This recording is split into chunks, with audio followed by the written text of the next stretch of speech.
హిందువులని ఏకం చేయడం వేరు, అయోధ్యకు సంబంధించి హిందుత్వ ఓటు బ్యాంక్ని తమ వైపుకు తిప్పుకోవడం వేరు.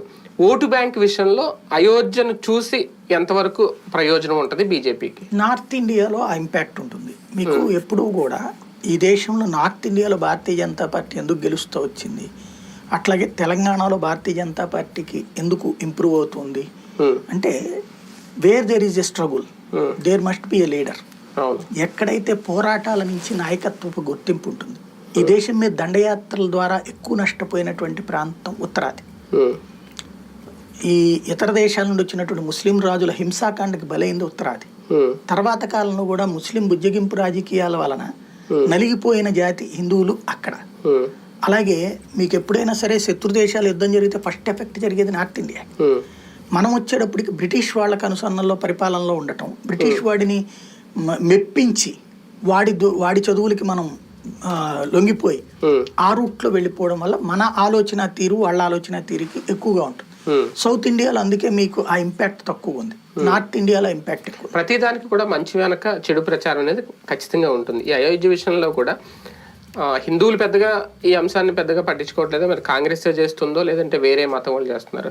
అయోధ్య రామ మందిరం కింద ఒక మసీదు ఉంది, దాని కూలగట్టి ఇది నిర్మించారనే ప్రచారం అయితే గత కొద్ది రోజులుగా సోషల్ మీడియాలో బాగా జరుగుతుంది. అదేనా ఎఫెక్ట్ అవుతుందా అంటే అది కాంగ్రెస్ ప్రచారం లాగా చూడాలా? కాంగ్రెస్ ప్రచారం అని కూడా కాదు, బేసిక్ గా ముస్లిం సమాజాన్ని రెచ్చగొట్టేటటువంటి కార్యక్రమం అందులో. దాని కింద కాదు, మసీదును కూలగొట్టిన తర్వాతనే గుడి కట్టారు. ఎందుకని గుడిని కూలగొట్టి మసీదు కట్టారు. ఆ మసీదులో ప్రార్థనలు చేయకుండా నిషేధం విధించింది కోర్టు గతంలో. ఎందుకని అక్కడ రాముడి విగ్రహాలు ఉన్నాయి అనేసి. అది ఎప్పటి నుంచి 1880 నుంచి నడుస్తుంది. 1870-80లో బ్రిటిష్ వాళ్ళు ఉన్నప్పుడే కేసు వేయబడింది. బ్రిటిష్ వాళ్ళు ఉండగానే దాని మీదన ఆర్డర్ వేసింది కోర్టు, పూజలు చెయ్యమని. గుడికి పూజలు చేస్తుండగా మసీదు ప్రార్థనలు ఎలా చేస్తారు? ఒక గుడిలో ప్రార్థన చేస్తారా ముస్లింలు? చెయ్యరు కదా, వాళ్ళ సంప్రదాయ విరుద్ధం కదా అది. కాబట్టి ఆ రోజున గుడిని ఆదేశిస్తూ అక్కడ ప్రార్థన చేయడానికి ఒక అర్చకుడిని నియమించింది కోర్టు. అర్చకుడి వారసులే నిన్నటి దాకా కూడా ఉన్నారు, ఇప్పటికి కూడా ఉన్నారు వాళ్ళు. ఆ అర్చకుడి వారసులే చేసుకొచ్చింది. అది బాబర్ కట్టించినటువంటి కట్టడం, దాన్ని కూల్చారు ఇంతకుముందు కరసేవకులు. ఆ కూల్చిన దాని తర్వాత దాని మీద క్రిమినల్ కేసులు అంతా నడిచింది. తర్వాత ఏముంది, అది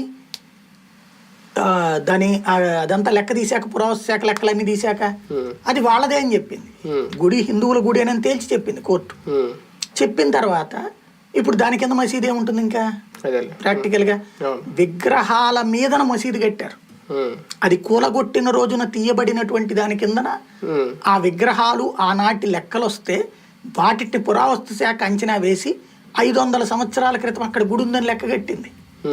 ఆ విగ్రహాలు 500 ఏళ్ల క్రితం ఏం తేల్చి చెప్పింది.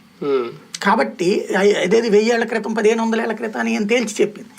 అంటే అన్నేళ్ల క్రితం ఉన్నటువంటి గుడిని కూలగొట్టి ఆ గుడి శిథిలాల మీదన చివరికి విగ్రహాలు కూడా తీయకుండా విగ్రహాల పైన మసీదు కట్టారు.